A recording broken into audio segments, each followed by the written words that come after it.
Bismillahirrahmanirrahim. Assalamualaikum warahmatullahi wabarakatuh.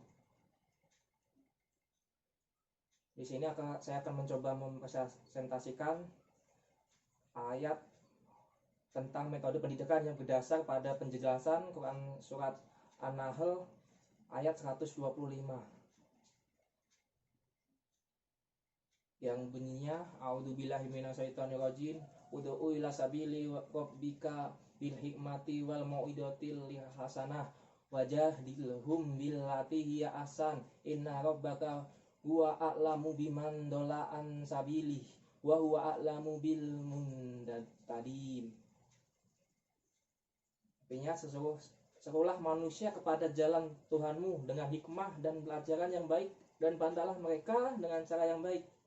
Sesungguhnya Tuhanmu dialah yang lebih mengetahui tentang siapa yang tersesat dari jalannya, dan dialah yang lebih mengetahui orang-orang yang mendapat petunjuk. Asbabul nuzul Quran surat An-Nahl ayat 125. Di sini para mufasir berbeda pendapat seputar sebab nuzul, latar belakang turunnya ayat ini. Al-Wahidi menerangkan bahwa ayat ini turun setelah Rasulullah Shallallahu Alaihi Wasallam menyaksikan jenazah 70 sahabat yang syahid dalam perang Uhud, termasuk Hamzah, paman Rasulullah. Al-Qutubi menyatakan bahwa ayat ini turun di Makkah ketika adanya perintah kepada Rasulullah Shallallahu Alaihi Wasallam untuk melakukan gencatan senjata Muhammadanah yang dengan pihak Quraisy. Akan tetapi Ibnu Katsir tidak menjelaskan adanya riwayat yang menjadi sebab turunnya ayat tersebut. Meskipun demikian, ayat ini tetap berlaku umum untuk sasaran dakwah siapa saja, muslim ataupun kafir, dan tidak hanya berlaku khusus sesuai dengan sebab nuzulnya.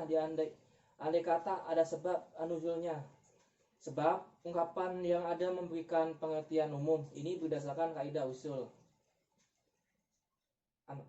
Ibrata li umumin milafzila khusul sabah. Artinya yang menjadi patokan adalah keumuman ungkapan, bukan kekhususan sebab. Setelah kata ud'u serulah, tidak disebutkan siapa objek atau maf'ul bih-nya.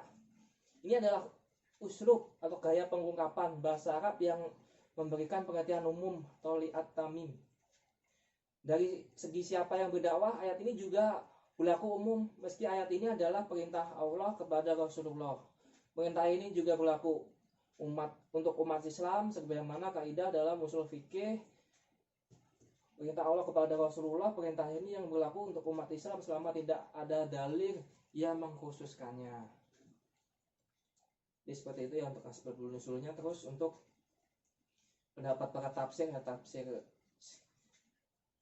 menurut tafsir Al-Jalalain, serulah manusia, wahai Muhammad, kepada jalan Rabbmu, yakni agamanya dengan hikmah, dengan Al-Quran dan pelajaran yang baik.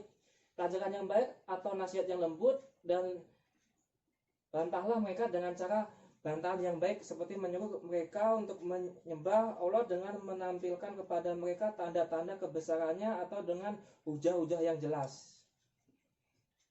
Sesungguhnya Rabbmu adalah yang lebih mengetahui, maha mengetahui tentang siapa yang tersesat dari jalannya, dan dialah yang lebih mengetahui orang yang mendapat petunjuk.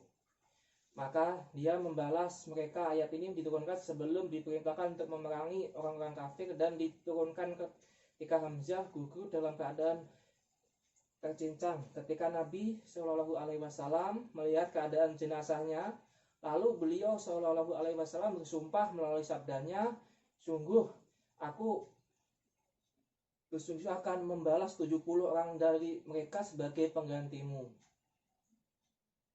Terus menurut tafsir Quraisy Shihab, wahai Nabi, ajalah manusia meniti jalan kebenaran yang diperintahkan oleh Tuhanmu, pelihara jalan dakwah terbaik yang sesuai dengan kondisi manusia. Ajalah kaum cendekiawan yang memiliki pengetahuan tinggi untuk berdialog dengan kata-kata bijak sesuai dengan tingkat kepandaian mereka. Terhadap kaum awam, ajaklah mereka dengan memberikan nasihat dan perumpamaan yang sesuai dengan taraf mereka, sehingga mereka sampai kepada kebenaran melalui dan terdekat yang paling cocok untuk mereka.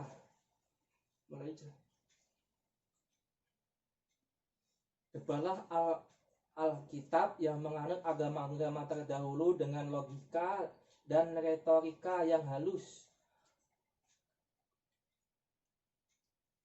Melalui perdebatan yang baik, lepas dan kekerasan dan umpatan agar mereka puas dan menerima dengan lapang dada.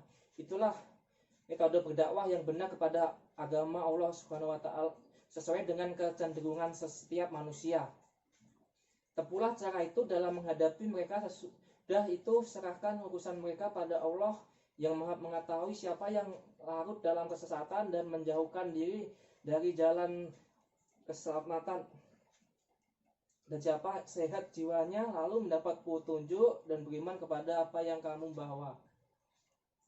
Demikian menurut dua tafsir. Terus kolerasi karena surat An-Nahl ayat 125 dengan pendidikan, Rasulullah mengacu pada anjuran Allah mengenai cara berdakwah yang tercantum dalam Al-Quran surat An-Nahl ayat 125. Ayat ini mencakup beberapa metode dakwah sebagai berikut. 1. Disampaikan dengan cara hikmah. Cara hikmah yang dimaksud di sini bahwa dalam dakwah bil hikmah pada intinya merupakan penyuluhan atau mengajarkan dengan cara yang bijak, filosofis, argumentatif, dilakukan dengan adil, penuh kesabaran dan ketabahan sesuai dengan risalah nubuwah dan ajaran Al-Quran. 2. Dengan mauizah hasanah. Dakwah dengan cara ini dapat dilakukan dengan cara memberi bimbingan, pendidikan, pengajaran, bisa dengan cara memberikan kisah kita, berita gembira ataupun nasihat dan peringatan. Seorang yang berdakwah dengan cara ini tentunya harus menjiwai apa yang diutarakan lisannya dan terbuka. Dengan kedua cara ini Rasulullah telah mengajarkan kelemahan lembutan yang beliau tunjukkan tak hanya kepada para sahabat dan orang-orang muslim, namun juga tetap lemah lembut pada musuh yang membunuh beliau. Inilah ketinggian akhlak berdakwah Rasulullah yang mengacu pada anjuran hikmah dalam Al-Quran. Ini sudah cukup jelas ya metode dakwah yang terkandung dalam surat An-Nahl ayat 125.